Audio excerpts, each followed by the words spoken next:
मुंबईमध्ये रात्रभर मुसळधार पाऊस जो आहे तो मोठ्या प्रमाणात आपल्याला पाहायला मिळतोय आणि मुंबईचं डिझास्टर कंट्रोल रूम जे आहे त्या ठिकाणी भूषण गगराणी या ठिकाणी आलेले आपल्याला पाहायला मिळतात आणि साहजिकच आहे आपण पाहू शकतो याच कंट्रोल रूममधून सगळी पाहणी जी आहे ते करतायत। TV9ची स्क्रीनसुद्धा या ठिकाणी लावलेली आहे। TV9चे ज्या ठिकाणी कॅमेरा आहेत तिकडचं फील्ड जे आहे ते बघण्याचा प्रयत्न जो आहे तो भूषण गगराणी आणि पालिका अधिकारी करतात आणि त्या ठिकाणी काय वेगळ्या सुविधा ज्या आहेत त्या करता येतील का, पाणी साचलेलं ठिकाणं जे आहेत ते मुंबई महापालिकेकडून आयडेंटिफाय केले जात आहेत आणि जे माध्यम व्हिज्युअल्स दाखवत आहेत त्या ठिकाणी सुद्धा आपला कॅमेरा पोहोचत नसेल किंवा आपले CCTV कॅमेरे पोहोचत नसेल तर ते व्हिज्युअल्स कशा पद्धतीने आहेत हे बघण्याचा प्रयत्न TV9च्या माध्यमातून या ठिकाणी पालिका अधिकारी करताना आपल्याला दिसून येते। TV9ची स्क्रीनसुद्धा या ठिकाणी लावलेली दिसून येते। सगळे कर्मचारी रात्रभर या ठिकाणी काम करत आहेत। मुंबई महापालिकेकडून ज्या ठिकाणी पाणी साचलेलं आहे त्या ठिकाणची माहिती घेतली जाते आणि साहजिकच आपली यंत्रणा जी आहे ते पाठवण्याचा प्रयत्न मुंबई महापालिकेकडून केला जातो आणि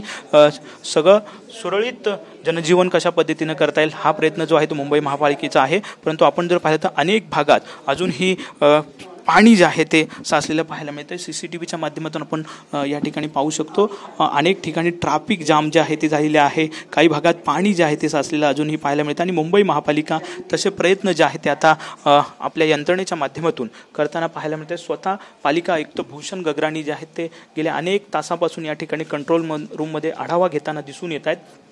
साहजिकच मुंबई महापालिकेकडून शाळांना जे आहे ते सुट्टी जाहीर करण्यात आलेली आहे। दुपारी हायटाईड जी आहे ती सुद्धा असणार आहे आणि त्यामुळे हायटाईडच्या वेळी सुद्धा पाऊस पडण्याची शक्यता आहे। त्यामुळे मुंबई महापालिकेने मुंबईकरांना हायटाईडच्या वेळी बाहेर समुद्रकिनारी जाऊ नका असं आव्हान जे आहे ते केलेलं आपल्याला पाहायला मिळते। कॅमेरामॅन सिद्धेश नाईकसोबत विनायक डावरुंग, TV9 मराठी, मुंबई।